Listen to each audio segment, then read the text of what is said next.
Good afternoon, everyone. Welcome to the weekly Purple Penny coin and banknote news video. We have this video every Monday at 12 o'clock Adelaide time. My name is Mark. I run the Purple Penny along with my wife Catherine out here in Mawson Lakes, which is in the north of Adelaide. We've been here for a while. I've forgotten exactly how long. It's either just over 3 years or just over 2.5 years or something. A while. Last week has been almost back to pre the Queen passing away activity levels. It's been constant without being insane, which is really good. It's been allowed us to get some more inventory out in the shop, which for us is a great thing. We did a lot of buying last week, bought some lovely medals and interesting coins and things. A whole group of really nice dollar coins, carded dollar coins and carded 50-cent coins, and a nice group of mint sets. So it was a good buying week last week, no complaints at all. A bunch of gold and silver, which has all moved on quickly like it usually does. There won't be a video next week. I'm going to have a whole week off next week, so it'll be the first week I've missed in quite a while. Catherine and I decided to close the shop next week and just have a week away from the shop and the website and coins and all that sort of stuff. So no video next week. Please don't tune in for next week. Right, we'll just say hello to a few people in the comments here and then we'll get on to the news. I'd just like to say I wish Facebook would stop changing the interface for this, because they keep changing it and things keep moving around. Hello Alex, hello Tony, hello Carolyn. Damien says, I wonder how long it will take before forgeries of $2 RAM folders start coming out of China. Well, that's an interesting idea. Certainly there are forged $2 coins around. We've seen several of those. Hello Powell, hello Gary, hello Patrick from a very wet mid-north. It's quite wet down here in Adelaide as well. Patrick, we've had lots of rain. Hello Ogie, Philip, Clay, Gwen, Pauline, Paul, Debbie, yes, thank you Debbie. Catherine and I are both well, thank you for asking. Hello Aaron, Rob, John, he says he finally gets to watch me live. It's overrated, John. It's not that exciting watching me live. Alison, congratulations on getting your poppy. I'm glad that you received that. Hello Mike. Hello Bevan, who's in Queensland. Bevan is a shop regular. He usually comes in on Saturdays with his lovely wife. It looks like he might be up in Queensland on holidays. Hey Bevan, up there in Queensland. Hello Cam, Aaron, Patrick, Ben, Richie, Kyle, Mikey. Yes, Mike Ellery says that you can talk amongst yourselves. If someone wants to post up a live video next week and talk amongst yourselves, that would be fine. Powell says he received his poppy coin this morning. That's fantastic. I'm glad you received that. Thanks, Aaron, for your wishes about our time off. And Chris Darla, hello, how are you? And Damien says his entry is in for the Ram Poppy ballot. So this will be the only time I mention $2 coins today. The Mint gave up on the idea of trying to sell the remainder of their coins through the website. Clearly there were problems there that they felt like they couldn't overcome. So they've gone probably the most sensible path and decided to allocate them in groups of 3 via ballot, and they were available to people with Mint accounts that had signed up, I believe, before midnight last night, and each person was in the running to purchase up to 3 of those poppies. Probably something that they will do moving forward, I would imagine, and there's all sorts of things, smart things that they can do with a ballot to prevent multiple entries and things like that. One caveat on that was that you can't have purchased before. Now I don't know how they're going to monitor that. Certainly if you purchased over the phone or managed to purchase online through their website, they'll know that, but they're not going to know if you've bought one off of us or bought one through the Mint shop actually by walking in there.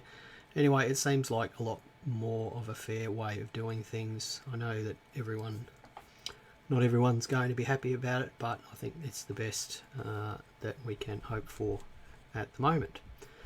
Right, hello Philip, hello Glennis, and hello Brendan from Bangkok. He's watching from Bangkok. I'm not sure that anyone's ever told us they're watching from there.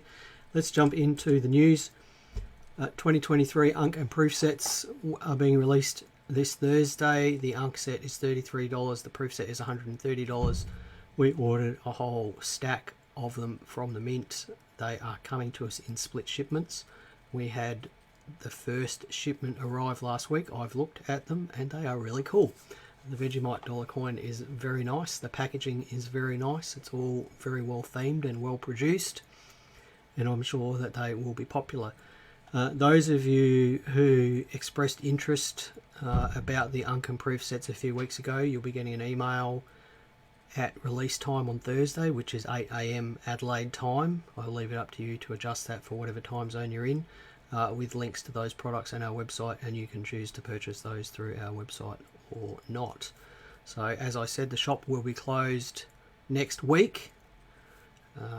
There will be no video next week, and we've just decided that we'll probably close the website down as well, so we won't be taking any orders either, so that Catherine doesn't have to come into the shop and do any mailing. We are really just going to have a week away from everything. So, coins in the news this week. A gold British coin was found in Newfoundland, on the south coast of Newfoundland, which is a province of Canada, and the coin dated from the 15th century. Now, gosh knows how it managed to get there. One can only wonder. There it is there. Found in Newfoundland, minted in London sometime between 1422 and 1427. It's a quarter noble. Henry the Sixth, perhaps. I've forgotten exactly who it is. Hang on a second, let me check my notes here. No notes. Henry the Sixth, I believe.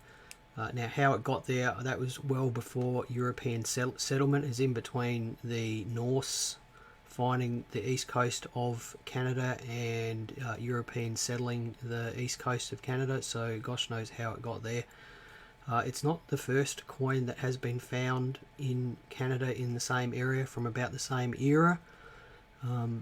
Mike is saying Vikings. It's actually post the Viking era, Mike, which is really interesting. The Viking era was 800 AD to 1100 AD, so there's quite a bit after this.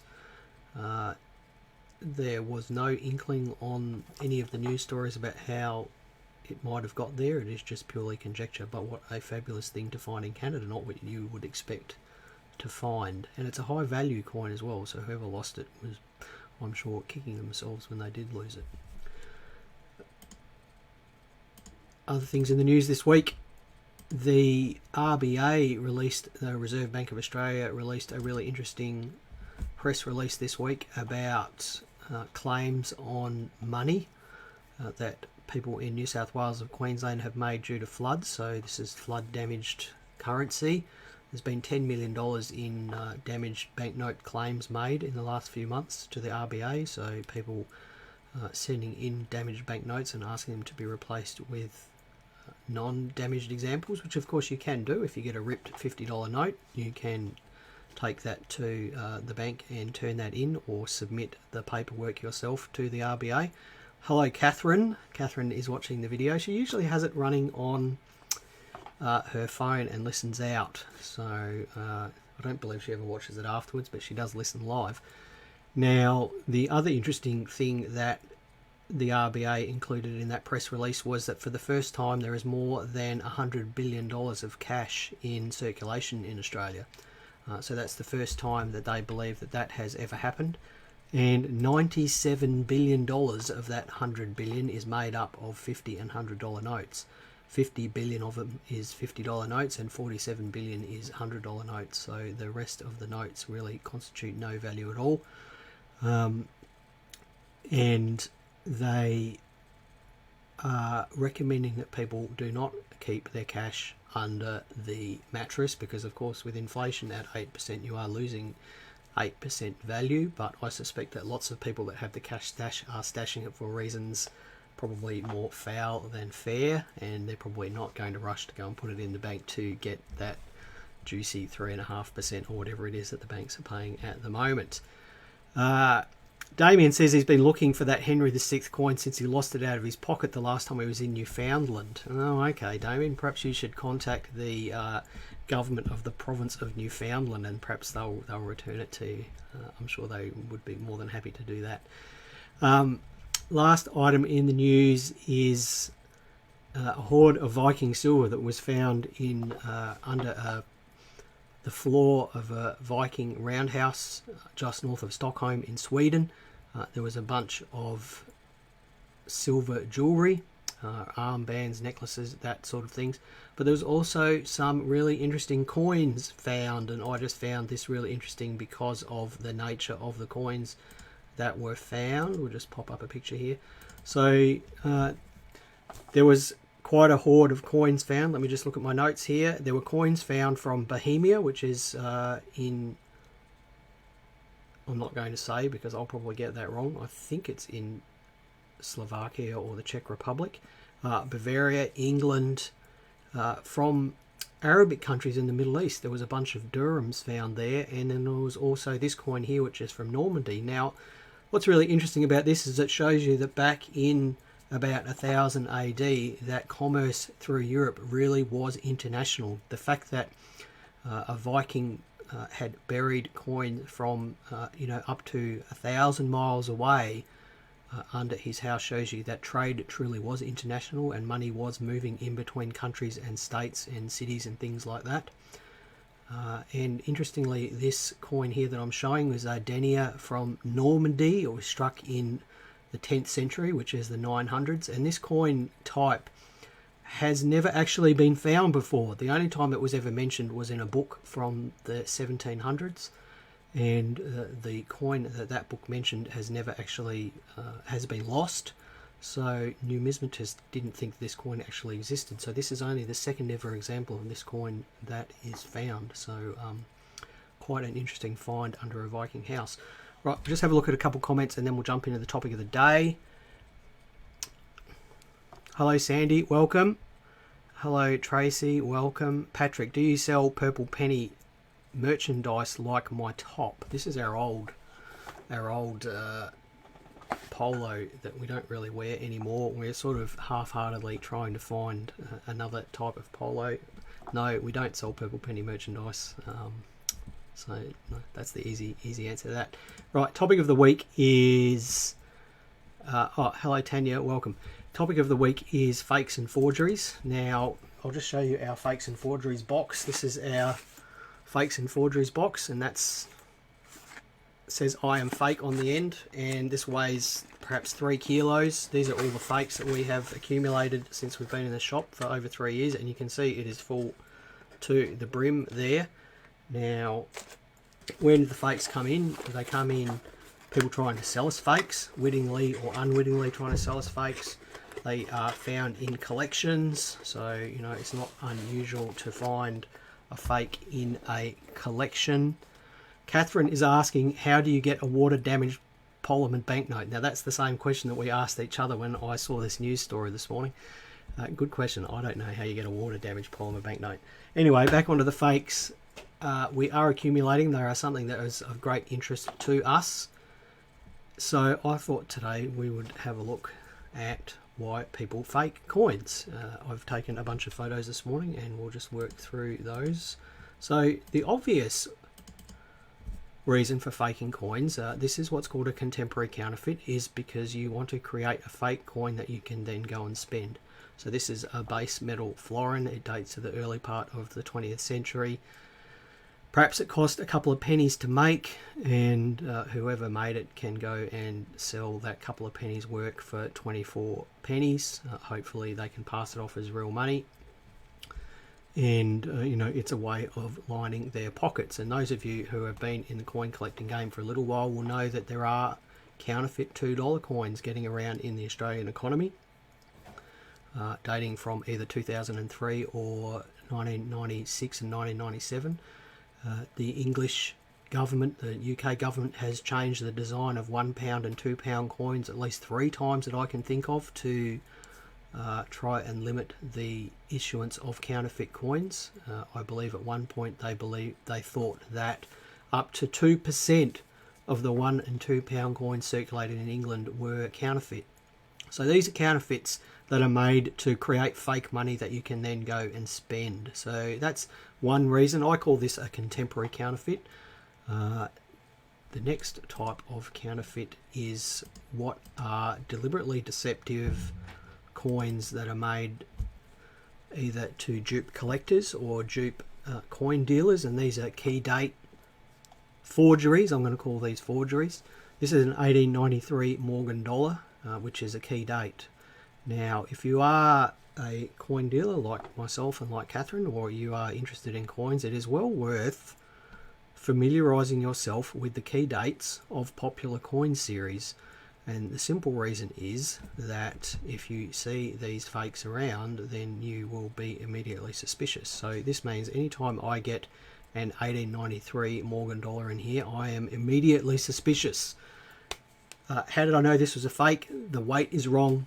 It has sort of a weird toning to it. It's this sort of artificial age toning, which is quite common to fakes. And also the texture is just a bit mushy and a bit textured. So, you know, it was pretty obvious to me, even though I'm not an expert at the Morgan dollar series, that this was actually a fake. Now, if you're collecting Australian coins, it won't be too long until you see one of these. It's a fake 1938 crown. The 1938 crown is the key date of the crown series, 101,000 minted. And I would say that at least half of the 1938 crowns that we get in here are fakes. This one is a pretty obvious fake. The details of the king are wrong. So if you were to sit this next to a 1937 or 38, genuine 1937 or 38 crown, it would be obvious too that the portrait is different.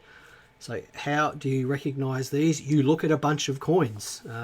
People often ask me how I can pick a coin is fake, and a lot of the time I can't explain it. I look at it and go, because it looks wrong.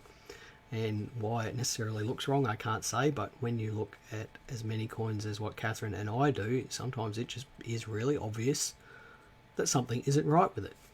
There are better 1938 forgeries around, and there is one particular type which you will see reasonably often, which is given away by a notch taken out of the crown border on the reverse. So that's another type that is harder to find. It is harder to pick because the portrait looks a lot better. It is a much better crafted fake, but it still again is obvious when you know what you're looking for. Mike says he doesn't understand why the 1938 crown isn't worth more. I don't either. For 101,000 mintage, it just seems really odd. Given that a fine 1923 halfpenny, which has about a quarter of the mintage, is worth 12 times as much as a fine 1938 crown, it does seem a bit odd. Trina is calling me the coin whisperer. Look, I don't understand how sometimes I can pick that things are fake. It's just something, just with some things, just doesn't sit right with me when I'm looking at them. And again, it's just because I look at so many different coins. Right, this is another one that you'll see faked from time to time. It's a 1934-35 Centennial Florin. This is a particularly dangerous fake because it is, in my opinion, truly crafted to deceive. It's silver. Okay, so it is silver. It's 85% silver, a little bit less than what it should be. It weighs the right amount. It is a struck coin, so it's not cast or molded or anything like that. It's a struck coin. What gives this away is that the design has clearly been manipulated in a computer to apply some sort of texture to it, so it has a bit of a weird dimpled texture all over the king's portrait and the horse. And really that's it. That's the only thing that gave it away. The other thing that gave it away is it has really high wire rims on it. The rims are really sharp, which you don't usually see on 1934-35 florins. And again, that's just something that you learn with experience about them being wrong. Right, the next type of fakes are what I call bullion fakes. These are fakes that are designed to deceive when they're being sold to bullion collectors or being sold to coin dealers.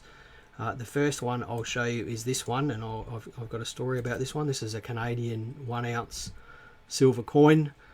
We bought this from a silver dealer, a silver and gold buyer. It was in a stack of 21 ounce silver coins, and it was right in the middle of the stack of 21 ounce silver coins. The bullion dealer that we'd bought it from had bought them all together, and he sold them to us, and I was flipping through them, looking at them, and this one was an obvious fake. The Queen's portrait is wrong. If you handle enough of these Canadian coins, you will see that the Queen's portrait doesn't look right. And I said to the silver buyer, did you test this one? Because he has an XRF gun. And he said, no, I just tested the top 2 or 3 on the stack, and they all tested fine. And this one was in the middle, and it is a dead set fake. It's magnetic, the weight is off, and it doesn't test as silver with an XRF. So whoever sold this to that silver buyer has slipped it into the middle of a stack of good coins and hoped that he wouldn't notice, and he's got away with selling this for perhaps $30, and it's cost him $2 off of Alibaba or somewhere like that. So this is a particularly dangerous type of fake. This is also another particularly dangerous type of fake. It's a fake 1966 round 50-cent piece. Why would you bother faking a 1966 round 50-cent piece? Primarily they're sold online as souvenirs, and for some unscrupulous people they will buy them and try to pass them off as real. And we used to have a gentleman that came in here and sold us a lot of silver, and one day he came in with 100 round 50s, and he had 9 of these fake ones salted through the group of 100. And again, with the number of round 50s that I handle, as I was flipping through them, it was obvious that these were all fakes. He was, I'll say, kind enough to let me buy one off of him for a couple of dollars, but I can tell you right now, he's never been back in. He used to come in every week, and 2 years ago when this was found, he's never been back in ever since. So my suspicion is that he deliberately put these fakes in there, and it was just a way of making another $100 out of us, which... why you would potentially damage your reputation to do that, I really have no idea. But certainly if he was selling them to other collectors, he may well have passed some of these off as real things. So, right, next one is a $5 coin, US $5 coin.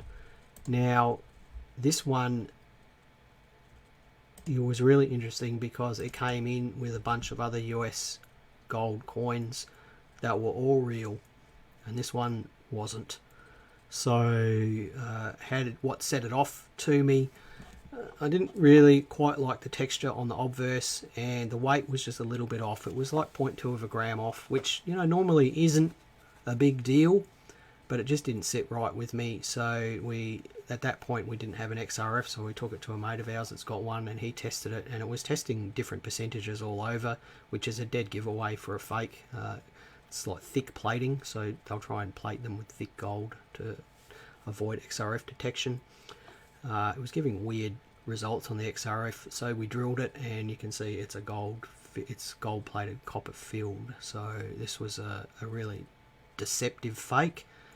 I don't know what it was made for originally, but it could have been one that was passed off to a bullion dealer, and they may well have just let it slide, because if this was in a bunch of 20 other coins, if you tested 5 or 6 of them. We test everything now. We don't let anything go through without the XRF gun, so this was a really deceptive fake as well. You know, this is a $600 coin that is effectively worth nothing. So if we'd paid for this, we would have been out of pocket by $600. Right, next type of fake is what I call a fantasy. That coin's a bit dark. That's a 1954 penny. There were no 1954 pennies made, so as a consequence, people have created fantasies. A fantasy is a type of coin that was never produced, and this box is full of Chinese fantasies and US trade dollar fantasies. They're the most common ones that we see, and I can just grab one off the top here. Or maybe I can't. Oh, there we go. So there's a US trade dollar fantasy. So it's dated for a year that they didn't make US trade dollars. Sometimes they use different heads and tails designs that never existed together. But this one is a fantasy, a 1954 penny. Now, I don't necessarily believe that these are produced to deliberately deceive people, but from time to time we do get people thinking they've found a rarity because they've got a 1954 penny and there isn't one in the Renix book, and they think they're in the money. Not so, just a fantasy. Right, the last type of fake that we'll cover today are fakes that are made actually specifically for collectors. This is an obvious fake. It's a souvenir ancient coin used to give people an example of what an ancient coin must look like, would look like, but they've clearly taken steps on the reverse to make it obvious that it isn't a real coin by branding it, which I think is absolutely the correct behaviour. There are a type of fake which I haven't covered today called tourist fakes, and they're ancient coins that are typically cast and made for the tourist market, and we've probably got, there's probably 30 or 40 of those in this box. I can't pull one out immediately, but they're quite obvious because they show casting seams around the edge of the coin, and ancient coins were generally not cast, they were struck. Certainly Roman coins and ancient Greek coins were struck, they were not cast, so they will not have a casting line. The other type of collector is what I call a space filler. So this is a 1932 florin space filler, and you can tell that this was made with the correct ethics because it actually has copy stamped into the obverse, so there's no mistaking this for the real example. Okay, and I think that these last two types here are the ones that are quite legitimate to hold because they are just space fillers, and I also feel that contemporary counterfeits like the one I showed at the beginning are quite legitimate to hold because they're interesting parts of history. All of the others, the fake key dates, the bullion fakes, I feel that they are troubling to own. Certainly with us, we keep them just as examples and for reference purposes, but if you are putting a fake into a penny collection because it's just there to fill the hole, I would be careful to make sure that you have noted that that is a fake, because we have had some troubling experience with people that have inherited penny collections. They've seen the 1930 penny in there and got excited, and unfortunately we've had to let them down. Now the person who put the penny collection together may well have known that it was a fake, but the person who inherits it doesn't. So if you are putting space fillers through your collection, make sure that they are noted correctly that they are space fillers so that someone doesn't end up getting deceived. Right, that's it for the week. Thank you everyone for watching. Is there any more questions here? Right, no, nothing really there. Trina says she knows the 50 cent that she bought isn't fake because she got it from us. Yes, we don't sell fake 50 cent pieces. I will just say that if you have bought a coin from us and you think it's fake, just bring it back and we'll give you your money back. We stand 100% behind what we sell, and we'll just refund you if you're concerned in any way at all. Patrick says the fakes look so real he'd be conned. So Patrick, the way to avoid it is to buy off of reputable dealers, to learn the series yourself, learn it well, and I'll just say, you know, perhaps to buy third-party graded coins, but the trouble with that is that now counterfeiters are faking coin slabs and a fake slab with a fake coin in it, so that's not foolproof either. Gloria got her first 1966 round 50 cent in her pay packet, so that's probably a real one too. Mike's 1930 penny cost $10, so therefore it must be real. And yeah, I think that's it. I think we'll wind it up there. Thank you everyone for watching. As I said, there will not be a video next week. We will be closed next week.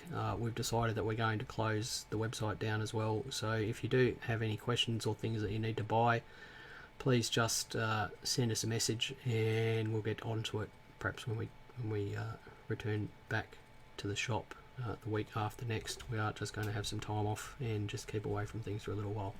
Thank you everyone for watching. Thank you for all your wonderful comments. It's lovely to have such interaction with you. Please, happy collecting. Stay safe. Stay out of the bad weather. And we'll see you in a couple of weeks. Bye for now.